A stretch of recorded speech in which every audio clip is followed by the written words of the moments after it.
রোজকারের কঠিন পরিশ্রমের মাধ্যমেই আসল চমৎকার হতে পারে। এই দুনিয়ায় এমন কোনো জাদুকাঠি নেই যেটা ঘোরালেই কোনো ইচ্ছা চমৎকারের মতো সত্যি হয়ে যাবে।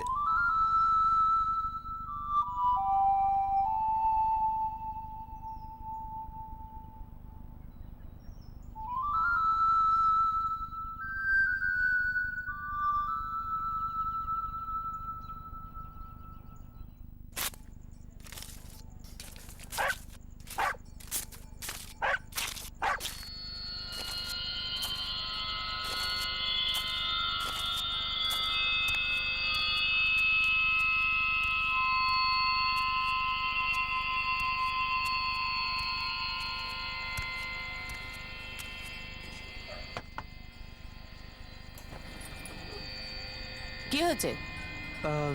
গোবিন্দদা আছে? না, কোথায় গেছে? জাহান্নামে। যাও গিয়ে মোড়ে জিজ্ঞেস করো, মদ খেয়ে পড়ে আছে কোথাও।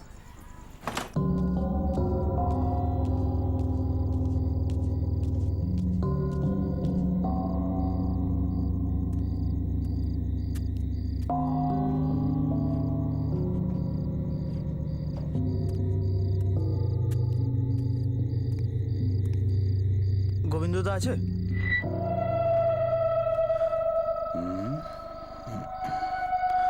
একটা কাজ আছে তোমার সঙ্গে। বল।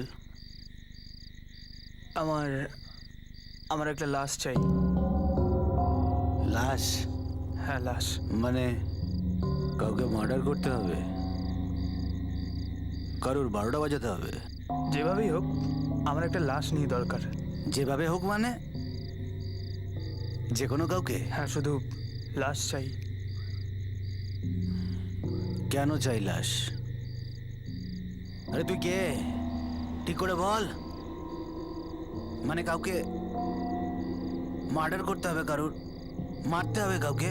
বললাম না, শুধু একটা লাশ চাই। যখন তুই আমার কাছে চলেই এসেছিস, আমার ব্যাপারটাও তো পুরো জেনে এসেছিস মনে হয়। কত নেবে? দেখ, তোর একটা লাশ চাই, লাশটা তো গাছে ফলে না, মারতে হবে কাউকে। সেটা তুমি দেখো, কত লাগবে বলো। লাখ টাকা নি, বুঝলি? এক পেটি রোকরা। ঠিক আছে, আমি কথা বলছি, তারপর দেখা করছি।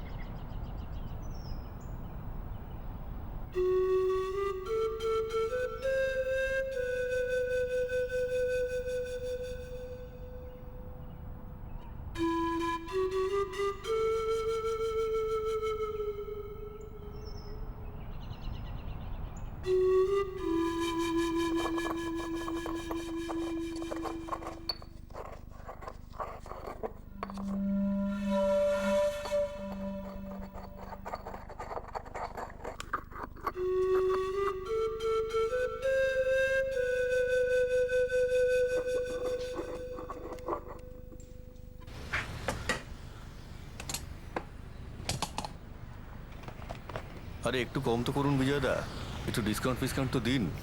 যতটা কম করার ছিল আমি করে দিয়েছি, আর এর থেকেও কম চাও তো ফ্রিতে নিয়ে যাও। দাম তো রীতিমতো গলা কাটা। বাড়ি বানাবো না সংসার চালাবো কিছুই বুঝে উঠতে পারছি না, জলের মতো পয়সা বেরিয়ে যাচ্ছে। মূল্যবৃদ্ধির সাথে লড়াই করবে? ভালো উপায় আছে। যদি 50 টাকার কোনো দাম 25 টাকায় হতে পারে, তাহলে 50 টাকার দাম 100 টাকাও হতে পারে। কি বলছো? মানে 50 টাকার নোট 100 টাকায় বদলে যাবে? কি করে? কেন হতে পারে না? জাদু তো না? যে বিজ্ঞানকে মানুষ বুঝতেই পারে না, ব্যাস ওটাতে লেবেল লাগিয়ে দেয় জাদু মন্তরের। ডালের দাম কেন বাড়ে? কোনো জাদু মন্তর? তেল আর ক্রুড অয়েল এগুলোর দাম পড়ে যায়, কিন্তু ডালের দাম কোনোদিনও পড়ে না। কেন? কোনো মন্ত্রতন্ত্র? আমি আসছি বিজয়দা, বাড়িতে কারিগর ওয়েট করছে।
আকবরবন্দের খাড়ির পাশে একটি জ্বলন্ত লাশ পাওয়া গেছে। সেই লাশটিকে দেখে একজন লোক আমাদের B7 কন্ট্রোল রুমে একজন ফোন করে জানিয়েছে।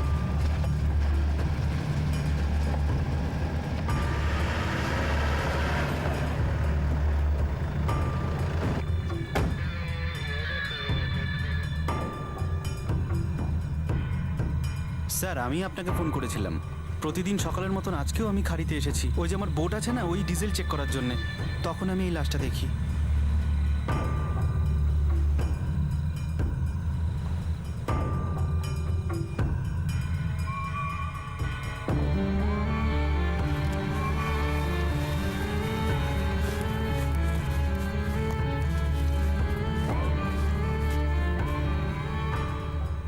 বডি এখনো খুব গরম স্যার। মনে তো হচ্ছে যে লেট নাইট বা আর্লি মর্নিং এ জ্বালিয়েছে। কোনো আইডেন্টিফিকেশন? না স্যার, পায়ের জুতো জ্বলে গেছে।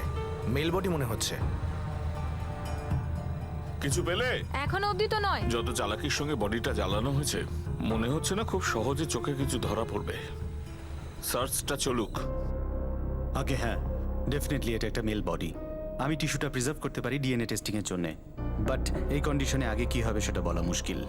বডিটা একদমই পুরোপুরি জ্বলে গেছে। বডি যখন পাওয়া গেছে খুব গরম ছিল, হয়তো মাত্র কয়েক ঘন্টা আগে জ্বালানো হয়েছিল। মনে হয় এরকমই হয়েছিল। খুনটা কবে এবং কিভাবে হয়েছিল সেটা বলা খুব মুশকিল ব্যাপার, কিন্তু এটা বলতে পারি যে লাশটার হাইট 5 ফুট 7 ইঞ্চির কাছাকাছি হবে। এর থেকে বেশি কিছু বলা পসিবল নয়। কাউকে দেখেননি? অতটা লক্ষ্য করিনি স্যার, এটা হাইওয়ে না, সব সময় লোক আসে। গভীর রাতেও না? অতটা তো লক্ষ্য করিনি স্যার, কিন্তু স্যার ওই খাঁড়ির দিকে যাবার রাস্তায় কালকে তো কাউকে দেখিনি। ম্যাডাম আমি তো আমার দোকান 8টার সময়তেই বন্ধ করে দিই। এর আগে কখনো কাউকে খাড়ির কাছে যেতে দেখেছো? এমন তো কিছু কাউকে দেখিনি ম্যাডাম, কিন্তু বেশিরভাগ খাড়ির দিকে তারাই যায় যারা সকালবেলায় মাছ ধরার জন্য বোট নিয়ে আসে। এই যে খাড়ির পাশে বসতে আছে, ওখানে গিয়ে জিজ্ঞেস করো, প্রধানের সাথে দেখা করো, বাড়ি বাড়ি গিয়ে সকলের কাছে খোঁজ নাও। Yes sir. Yes sir.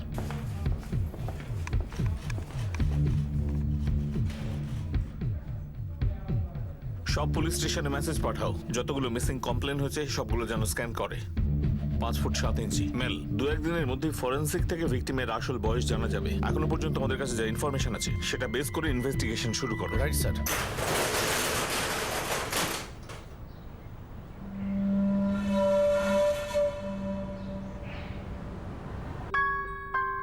আমি বেরোচ্ছি, বুঝলে?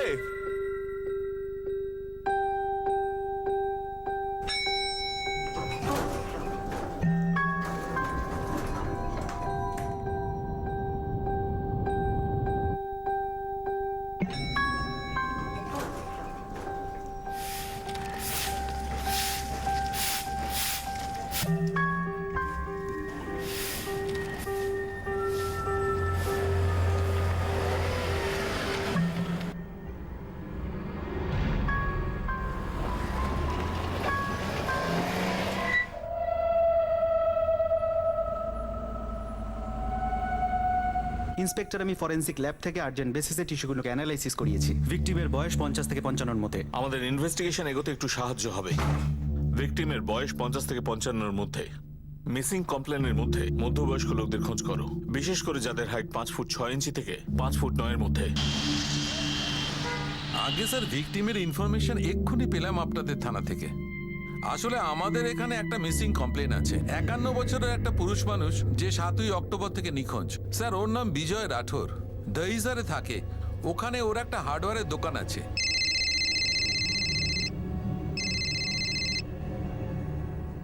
হ্যালো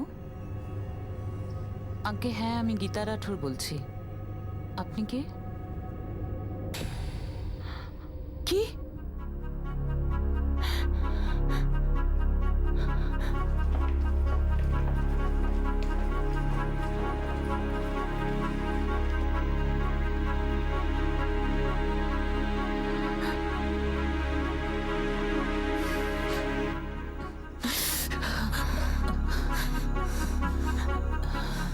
গীতা দেবী, আমি আপনাকে আগেই বলেছিলাম বডি চিনতে পারাটা একরকমের অসম্ভব।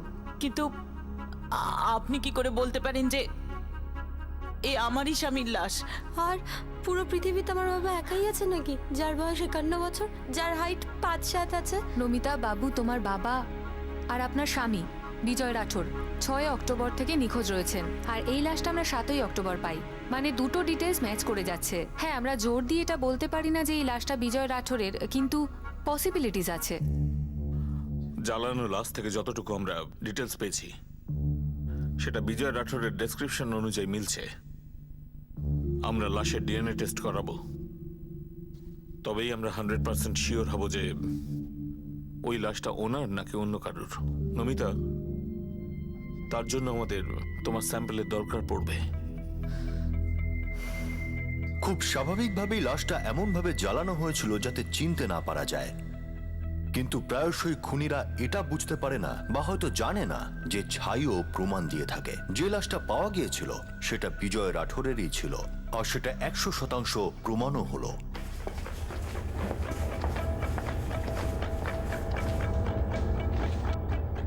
স্যার, ডিএনএ রিপোর্ট অনুযায়ী লাশ বিজয় রাঠোরের। ফ্যামিলিকে ইনফর্ম করে দাও।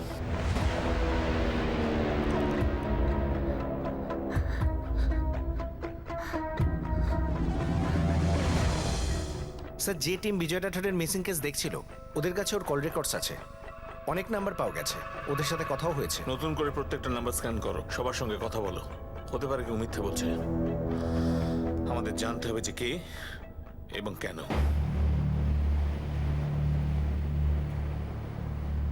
জগদীশ দীক্ষিত, বিজয় রাঠোর আপনার বন্ধু?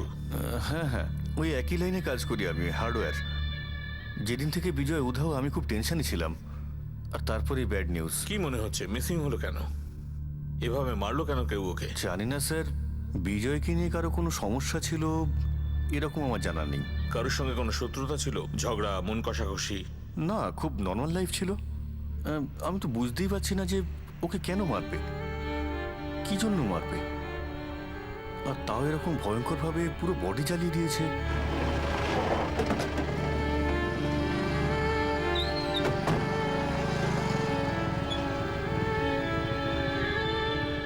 স্যার, সত্যি কথা বলতে কি, যখন আমি জানতে পারলাম যে বিজয় 6ই অক্টোবর বাড়িতে পৌঁছয়নি, আমার বড় অবাক লেগেছে। আচ্ছা, ওই দিন বা তার আগে বিজয়ের কোনো কাস্টমারের সাথে ঝামেলা হয় অথবা কোনো শত্রুতা? না, এরকম তো কিছু ঘটেনি স্যার, কিন্তু কি বলবো, কারো সম্বন্ধে কিছু বলা যায় না। হয়তো ওর বাড়ির লোক কিছু জানতে পারে। আমার শেষ কথা হয়েছিল বাবার সাথে কবে হয়েছে? 6 অক্টোবরে। কটার সময়? এই ধরুন রাত 8টার কাছাকাছি। যখন বাবা দোকান বন্ধ করছিল তখনই আমি ওনাকে ফোন করেছিলাম। না না মা, খাওয়ার জন্য ওয়েট করিস না, তুই আর তোর মা খেয়ে নিস। হ্যাঁ, কিন্তু বাবা, তুমি যাচ্ছ কোথায়? একটা কাজ আছে, দেরি হতে পারে, আর মাকে বলো যেন ওয়েট না করে, চাবি আছে আমার কাছে, আমি চলে আসবো। কিছু বলেনি যে কোথায় যাচ্ছিলেন? আপনি এ ব্যাপারে কিছু বলতে পারবেন? না, ওই রাতে বাবা বাড়িই ফেরেনি, তাই নেক্সট টাইম আমরা মিসিং রিপোর্ট লিখিয়েছিলাম। ওই সময় বাবার ফোন অলরেডি সুইচ অফ হয়ে গেছিল। একটু ভেবে ঠিক করে বলুন, মনে করুন অনেক বছর আগের কোনো ঘটনা থেকে। কখনো ওনার সাথে কারো ঝগড়া হয়েছিল, কোনো বন্ধুর সাথে, আত্মীয়র সাথে, কাস্টমারদের সাথে, কিংবা অচেনা কোনো লোকের সাথে? না, এরকম কিছু ছিল না।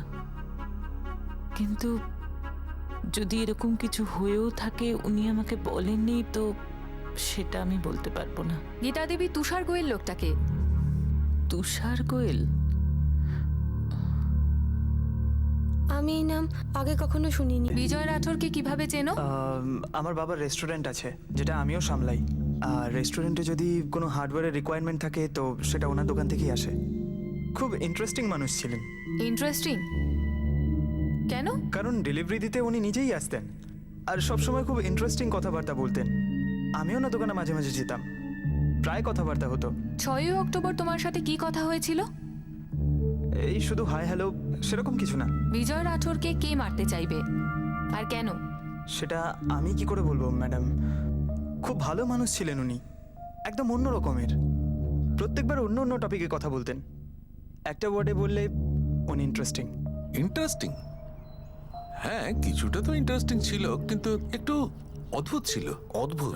অদ্ভুত মানে স্ক্রুটা একটু ঢিলে না, এমনি ও একটু অন্যরকম ছিল। খ্যাপাটে। খ্যাপাটে? না না, মানে স্যার অতটাও খ্যাপা ছিল না। এখন স্যার আপনিই বলুন, মানুষ পৃথিবীতে কি খোঁজে? হ্যাঁ, প্রেম, টাকা পয়সা, সুনাম। কিন্তু এই যে বিজয় ছিল না, ও সব সময় পাতা খুঁজতো। পাতা। পাতা মানে গাছের পাতা? হ্যাঁ, গাছের। আয়ুর্বেদে কোনো আগ্রহ ছিল ওনার? আমারও সেরকম মনে হয়েছিল, তাই আমি ভেবেছিলাম কি এই হার্ডওয়্যারের দোকান আর পাতা। আমি একদিন জিজ্ঞেস করলাম, সুরেশ দাদা, প্রকৃতিতে জাদু থাকে, আর এই পাতা প্রকৃতির উপহার আমাদের জন্য। সে তো ঠিকই। আমি রোজ সকালে দেখি পাতাগুলোকে খুব মন দিয়ে দেখো, এমন কি আছে এতে। চমৎকার। চমৎকার মানে ম্যাজিক ট্যাজিক? এইসব আমাকে কোনোদিন বলেনি, আর আমিও জিজ্ঞেস করিনি। কি পাতার মধ্যে চমৎকার? গাছের পাতায়? হ্যাঁ স্যার, আমারও একটু অদ্ভুত লেগেছে। স্যার, আমি রাঠোরের কিছু কাস্টমারের সাথে কথা বলেছি। সবাই এটাই বলছিল রাঠোর বেশিরভাগ অদ্ভুত অদ্ভুত কথাবার্তা বলতো। যেমন? স্যার, যেমন একটা কাস্টমার বলছিল যে রাঠোর বলেছে 25 টাকা 50 টাকা হতে পারে, আর 50 টাকা 100 টাকা হতে পারে। প্রকৃতি আর বিজ্ঞানের কথা বলতো স্যার। বিজয় রাঠোরের স্ত্রী আর মেয়ের সঙ্গে কথা হয়েছে? কারোর সঙ্গে কথা কাটাকাটি? না স্যার, ফ্যামিলির এ বিষয়ে কোনো আইডিয়া নেই। আর স্যার, ওনাকে যারা চিনতো তারাও কিছু জানে না। ইনফরমারদের ফিল্ডে নামাও, জানার চেষ্টা করো ওই মেয়ে আর স্ত্রী মিথ্যে বলছে কিনা। পারিবারিক সমস্যা হতে পারে। আর এটাও খোঁজ করো যে বিজয় রাঠোরের মৃত্যুতে কার সব থেকে বেশি লাভ হয়েছে।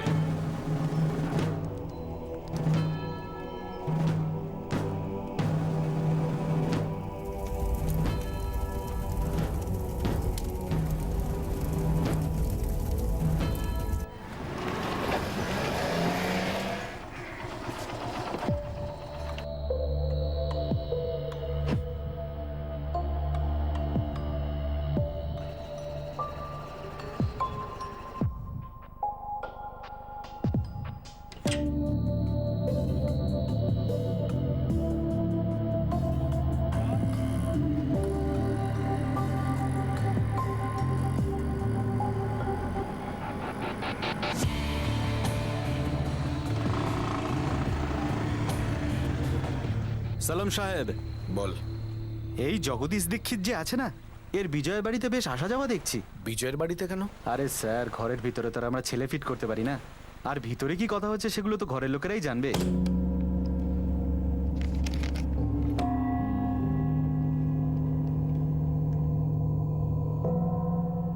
আচ্ছা, জগদীশের এই বিজয়ের স্ত্রী গীতার সাথে কোনো চক্কর টক্কর চলছে না? হতেই পারে স্যার।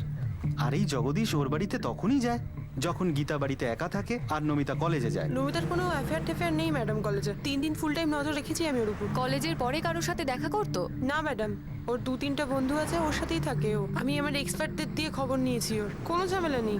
অন্তত বয়ফ্রেন্ড টয়ফ্রেন্ডের কোনো ঝামেলা নেই। স্যার, জগদীশের যাতায়াত কোনো পুরনো লোনের ব্যাপারে, যেটা জগদীশ বিজয়ের থেকে নিয়েছিল, সেটাকেই সেটেল করছে। তার জন্যই বাড়িতে যায়। মানে কোনো অ্যাফেয়ার ট্যাফেয়ার নয়? স্যার, খোঁচোটা অনেক গভীরে গিয়ে খোঁজ নিয়েছে। অ্যাফেয়ারের চান্স যা মনে হচ্ছে 0। আর স্যার, এই বিজয় রাঠোরের মেয়ে নমিতা, এই অ্যাফেয়ারের ব্যাপারেও কিছু জানা যায়নি স্যার। স্যার, নমিতা নিজের বাবার সাথে খুব ক্লোজ ছিল, তাই বাবার মৃত্যুর পরও অনেকটা চুপচাপ হয়ে গেছে। ওর বাপ অদ্ভুত ধরনের ছিল, যে পাতা খুঁজে পারত। স্যার, বিজয় স্ত্রী গীতাকে জিজ্ঞাসাবাদ করলে কেমন হয়? অন্তত এটা তো জানা যাবে যে এই পাতার ব্যাপারটা কি।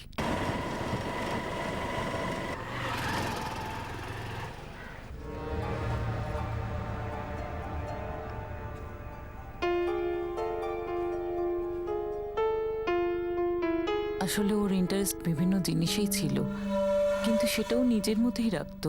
কিন্তু গীতাদেবী, আমি শুনেছি যে বিজয়বাবু বাড়িতে অদ্ভুত অদ্ভুত সব পাতা নিয়ে আসতেন। উনি মানতেন যে তার মধ্যে কিছু জাদু আছে, অদ্ভুত কোনো রকম।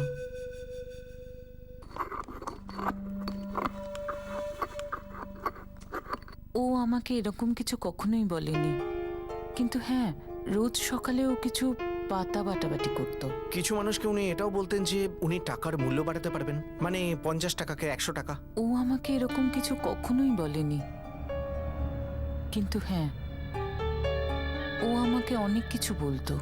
কখনো কখনো মনে হতো যে ও এমনিই কিছু একটা বলছে। বিজয়বাবুর কোনো বিশেষ প্রবলেম ছিল, মানে মেন্টাল প্রবলেম?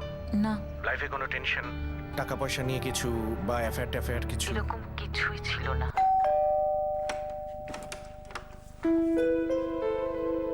বলো। আগে, আমার নাম তুষার গোয়েল। আমি আপনার স্বামী বিজয় রাঠোরকে খুব ভালো করে চিনতাম। ওনাকে বিজয় আঙ্কেল বলতাম আমি। বলো।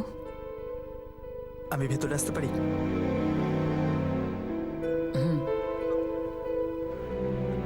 আসলে আমি বুঝতে পারছি না যে আমি কিভাবে বলবো। যে কারণে এসেছি বলেই ফেলি। আমি আমার বইটা ফেরত চাই। কি বই? আমি বিজয় আঙ্কেলকে পড়তে দিয়েছিলাম, তারপরে এইসব ঘটে যায়। আমার মনে হয় বইটা এখানেই আছে। খুব দামি বই ওটা। আমাকে ফেরত দিন প্লিজ। আমাকে তো কখনো কোনো বইয়ের ব্যাপারে উনি বলেনি। কি বই আর কি নিয়ে লেখা এই বই? আয়ুর্বেদ নিয়ে লেখা। না, বাবা তো আমাকে কখনো কোনো বইয়ের ব্যাপারে কিছু বলেনি। তবুও একবার বাবার রুমে চেক করে নাও।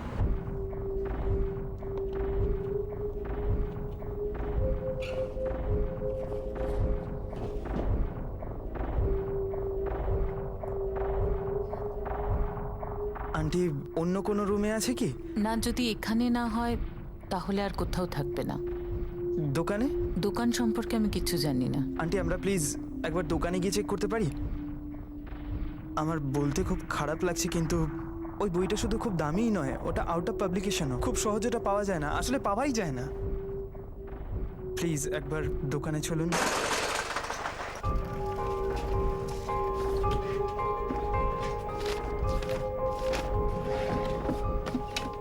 তুষার, বিজয়ের পাতা নিয়ে এত আগ্রহ ছিল কেন? আপনি জানেন না? না, জানি না, তাই তো জিজ্ঞেস করছি। এই ব্যাপারে ও আমাকে কখনো কিছুই বলেনি।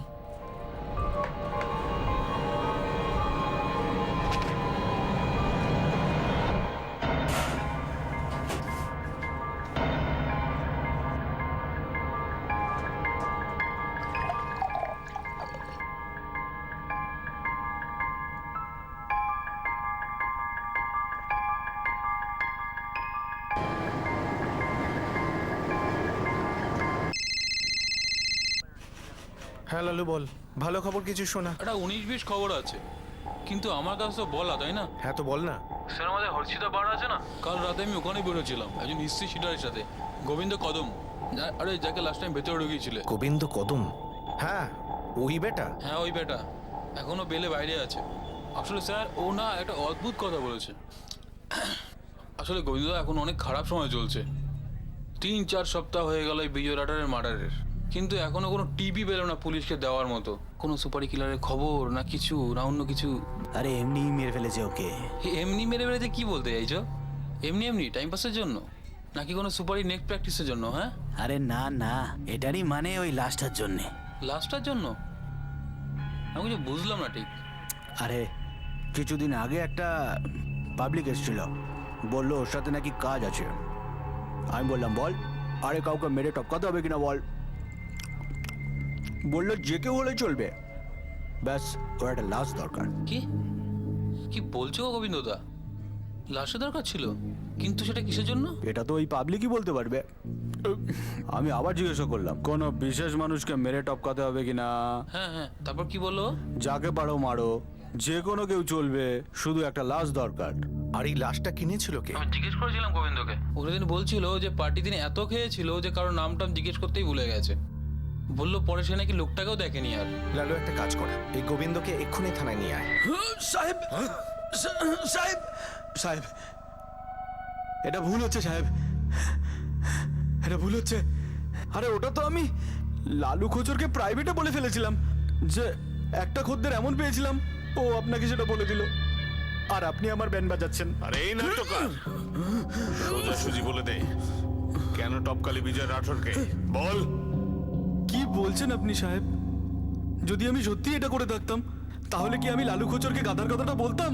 আরে ও তো আমাকে মদ খাইয়েছিল, টিপ চেয়েছিল আমার কাছ থেকে, তাই আমি বললাম যে একজন এসেছিল লাশ খোঁজ করতে। আর ওই খবরটা তো দিতেই হতো না স্যার। আর ফোকটে আমার মদের নেশা চড়ে না স্যার। তোর মাল না খেলে চড়ে না, তাই তো? গেম খেলিস না আমার সঙ্গে, কখনো জিততে পারবি না। চুপচাপ সেই লোকটা সবকিছু বলে দে যে লাশের খোঁজে তোর কাছে এসেছিল। যদি তাকে পাওয়া যায় তো তোর গুড লাক, না পাওয়া গেলে তোর ব্যাড লাক।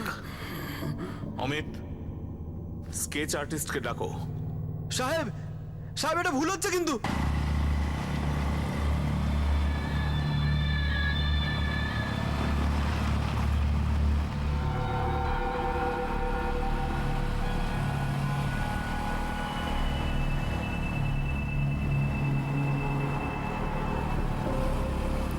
এই হিস্ট্রি শিটের গোবিন্দ ঠিক বলছে কিনা সেটা বলা যাচ্ছে না, কিন্তু ওর কথাতেই ছবিটা বেরিয়েছে।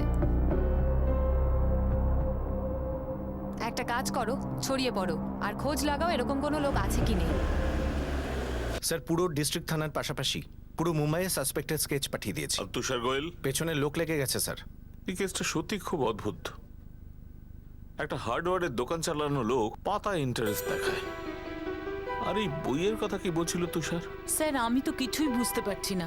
কিছুদিন আগে আপনার পুলিশ স্টেশন থেকে মঞ্জু ম্যাডাম জিজ্ঞেস করছিল যে তুষার গোয়েল কে, তারপর আপনি আমাকে জিজ্ঞেস করছেন যে পাতার কি প্রভাব আছে আমার স্বামীর লাইফে। তারপর এই তুষার গোয়েল নিজে আমার বাড়িতে এসে পাতা নিয়ে লেখা কোনো একটা দামি বইয়ের কথা যেটা ও আমার স্বামীকে দিয়েছিল। স্যার আমার তো মনে পড়ছে না যে আমার স্বামী এরকম কোনো বই এনেছিল আর আমার সামনে পড়েছিল, আর তাও কারো কাছ থেকে ধার নেই।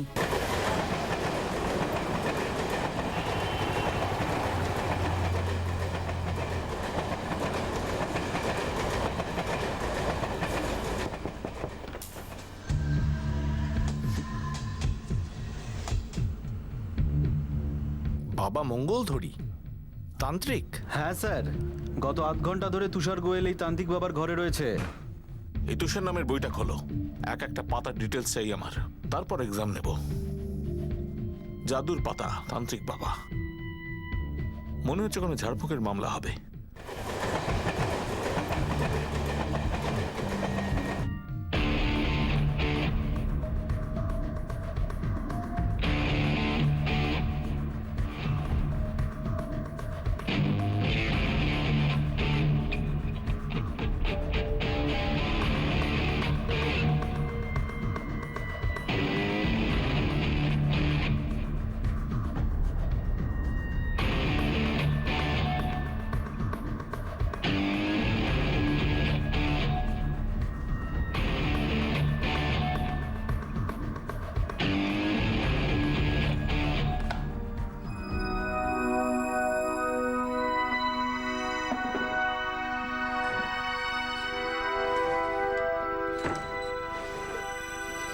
তুষার, বাবা তুষার, হ্যাঁ মা, বাবা তুই হোটেলে যাবি না বাড়িতে খাবার খাবি? আমি হোটেলে দুপুরের পরে যাব।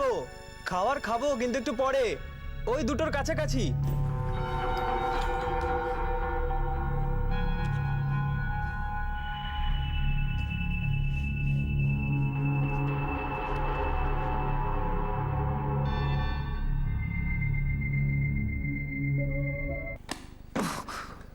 আরে টেনশন কেন করছিস? পাস হয়ে যাবে তুই। আরে আর কিছু পড়িনি আমি, এখন পড়তে বসি তো কিছুই বুঝতে পারছি না, পুরো কনফিউজ হয়ে যাচ্ছি। আগে কোনটা পড়বো পরে কোনটা পড়বো নিশ্চিত ফিল করছি। আজ অব্দি আমি ফেল করিনি, তুই কি করে ফেল করবি রে?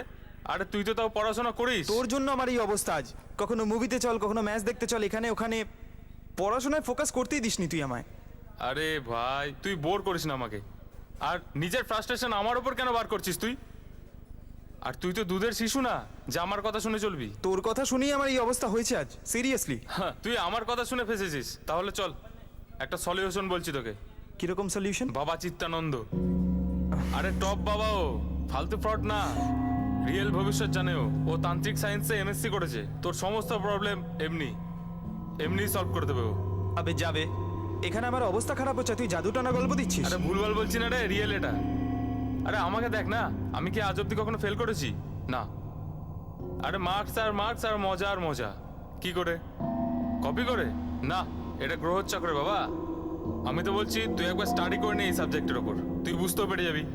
আমি তো বলছি তুইও একবার চল, ছোটর ওপর একটা পুজো করে নে, তারপরে দেখ লাইফে কত চমৎকার হবে তোর। চা খা না তুই।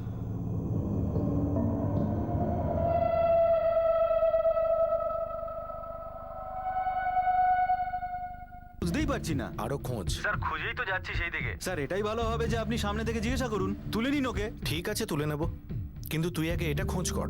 24 বছরের একটা লেখাপড়া জানে ছেলে একটা তান্ত্রিকের চক্করে পড়ে কি করে? কোনো রকম মেয়েটের ব্যাপার আছে নাকি?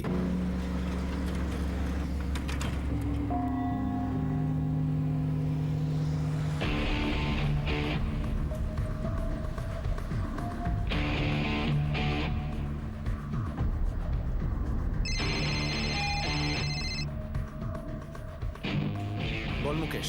স্যার আপনি যে স্কেচটা পাঠিয়েছিলেন লাশ যার দরকার ছিল সেই ছেলেটা, ওই ছেলেটা তুষারের বাবার রেস্টুরেন্টে কাজ করে। পাক্কা ওই যে গোবিন্দের থেকে লাশ চেয়েছিল? স্যার 90% তাই, এক্ষুনি দেখলাম ওকে সাইকেল রেখে রেস্টুরেন্টের ভিতরে গেল। আমি তো বলছি তুষার আর স্কেচের ছেলেটাকে এক্ষুনি উঠিয়ে নিন। মনে হচ্ছে আপনার কেস ক্লোজ করার সময় এসে গেছে স্যার।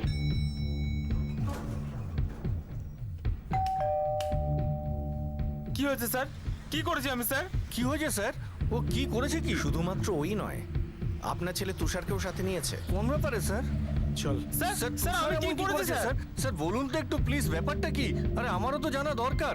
স্যার প্লিজ, স্যার বলুন না ব্যাপারটা কি? স্যার কি হয়েছে বলবেন তো একটু? তুষার তো ঘরে আছে, ব্যস্ত। আগে কখনো আভাস পাইনি। এই কথাটা আমি তুষারকেই বলবো। আপনি ওকে ডাকবেন না, আমরা ভেতরে যাব। তুষার, তুষার, মা 8 ঘন্টা পরে খাবো আমি। পুলিশ এসেছে বাবা, তোকে ডাকছে।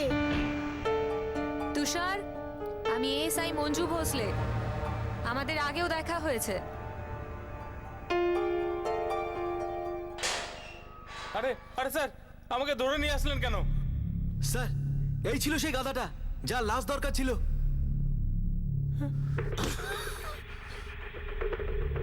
শ্যাম চেতা, পুরোপুরি সত্যি বলবি। যদি অর্ধেক সত্যি বলিস তাহলে আত্মারা লাশ হয়ে সারা জীবন থাকবি। বল, লাশের কি প্রয়োজন? আমার দরকার ছিল না লাশ, আমার মালিকের ছেলে তুষার সেটের দরকার ছিল। ও বলল, শ্যাম একটা লাশ এনে দে, অনেক টাকা দেবো তোকে। লাশ? কিন্তু লাশ কেন দরকার তোর? সেটা নিয়ে তুই মাথা ঘামাস না, তুই শুধু লাশটা নিয়ে আয়, মোটা টাকা পাবি। কিন্তু তুষার সেট আমি কোথা থেকে নিয়ে আসবো লাশ? সেটা তুই জানিস। তোর এলাকায় বস্তুতে খোঁজ খবর লাগা, কেউ না কেউ তো থাকবে যে আমার ডিমান্ড পূরণ করতে পারবে। টাকা পয়সা চিন্তা করিস না। 2 মাস আগের কথা এটা। তুই লাশের জন্য এই গোবিন্দের কাছে কেন গেছিলি? ও লাশের সাপ্লায়ার? আসলে স্যার ও মদের থেকে আমি শুনেছিলাম এই হাফ মার্ডারের চার্জে জেল খাটছে। আমার মনে হলো এই হয়তো লাশ এনে দিতে পারবে। তুষারের কি দরকার লাশের? স্যার ও কি ও?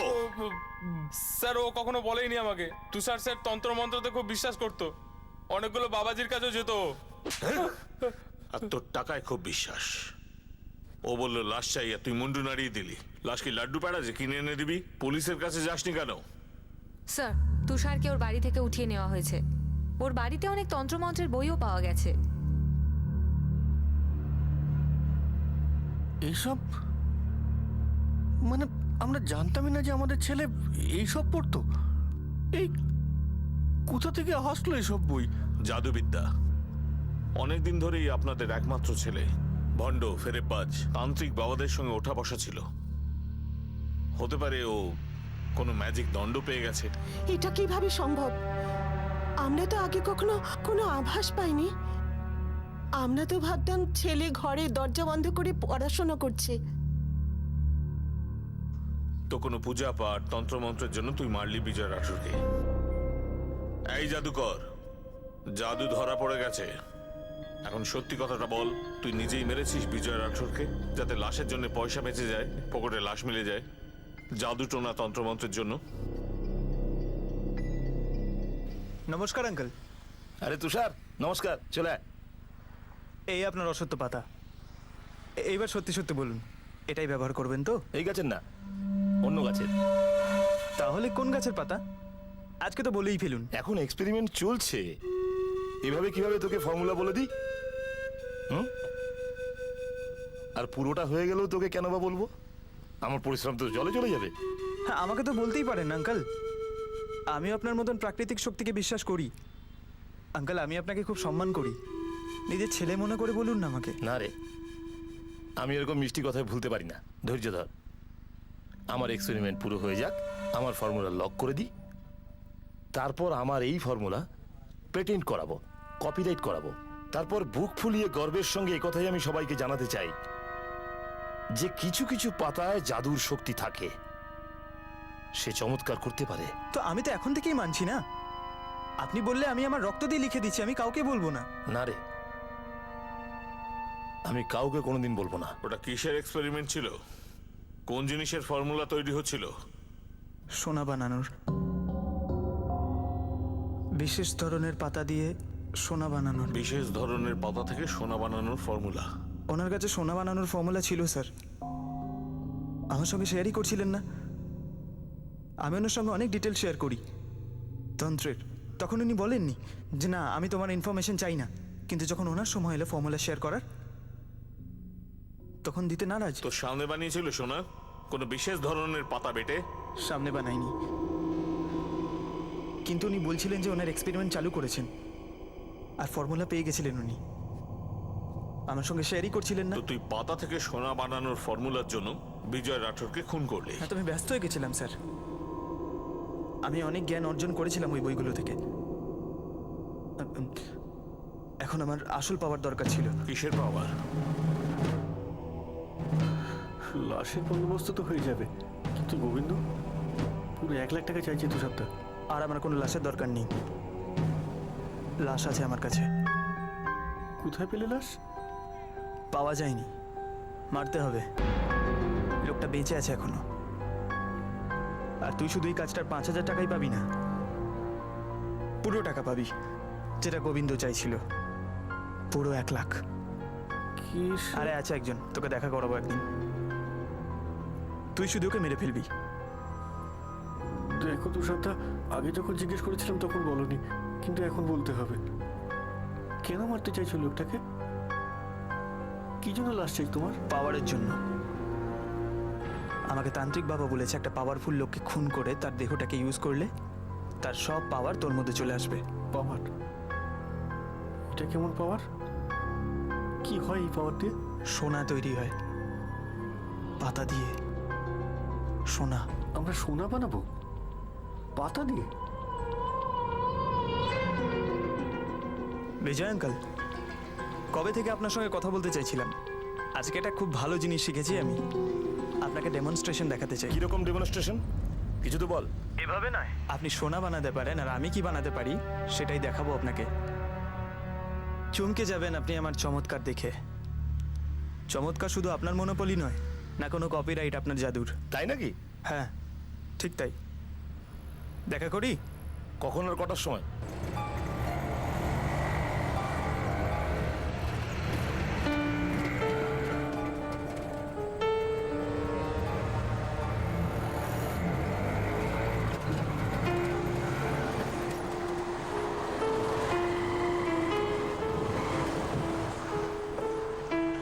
হ্যাঁ তুষার, চলুন বসুন, যাওয়া যাক।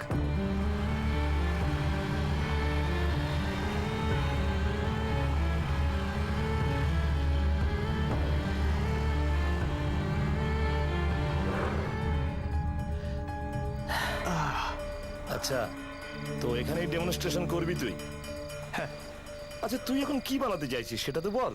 না, আগে আপনি বলুন পাতা দিয়ে সোনা কিভাবে বানায়, ফর্মুলাটা বলুন। বাবা তুই যদি এখন মরা মানুষকেও জ্যান্ত বানানোর ফর্মুলা আমায় দেখাস না, তাও আমি আমার সোনা বানানোর ফর্মুলা কখনো তোকে দেখাবো না। ঠিক আছে, তবে আমি জ্যান্ত মানুষকে কিভাবে মরা করতে হয় যেটা দেখিয়ে দিই। আর সেটা আর কেউ নয়, আপনি হবেন। আর আপনার সঙ্গে সঙ্গে আপনার সোনা বানানোর ফর্মুলাও ছাই। আমাকে মেরে ফেলার হুমকি দিচ্ছিস? হুমকি দিচ্ছি না, অ্যাকচুয়ালি এক্ষুনি মারবো আপনাকে। শ্যাম, শ্যাম!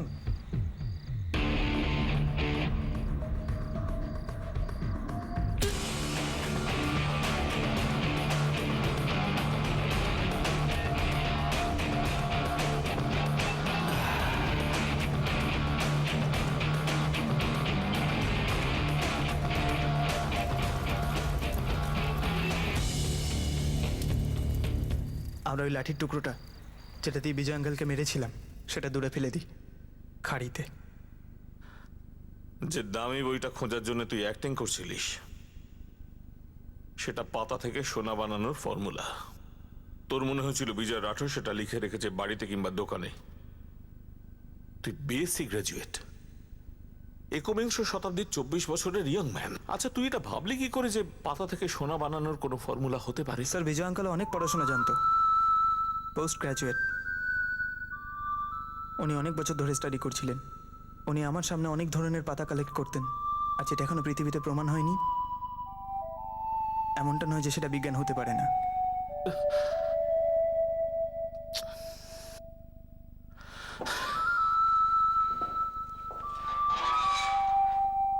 আপনার আমাদের ছেলে বিজয়কে খুন করেছে, স্বীকার করেছে। কিন্তু আমি তা মানি না। ও এসব কেন করবে? ও আপনাকে এসব বলেছে? আমরা এসব কিছু কোনোদিন জানতামই না। এটাই তো এই সময় সমস্যা গোয়েল সাহেব। আমরা দুনিয়ার খবর রাখি, মিডিয়ার থেকে, ইন্টারনেট থেকে, কিন্তু আমাদের কাছে আমাদের বাচ্চাদের খবর থাকে না। সে তার বন্ধ ঘরের মধ্যে কি করছে সেটার কোনো খবর থাকে না। 2 বছর আগে যখন ফাইনাল ইয়ারে ছিল, তখন থেকে ভণ্ড অসাধু তান্ত্রিক বাবাদের সঙ্গে ওঠা বসা, সুপার পাওয়ার হাসিল করবার জন্য ওর এই দ্বৈত জীবন এক নিরাপরাধের জীবন নিয়ে নিল।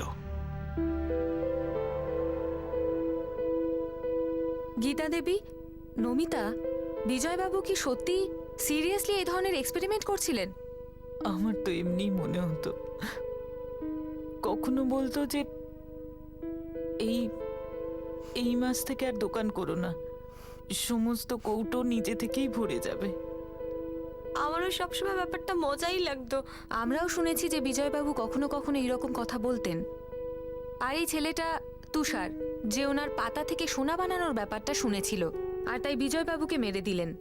এখন নিজে তো জেলে যাবেই, তার সঙ্গে সহচরীও যাবে, যে টাকার লোভে পা দিয়ে বোকা হয়ে গেল।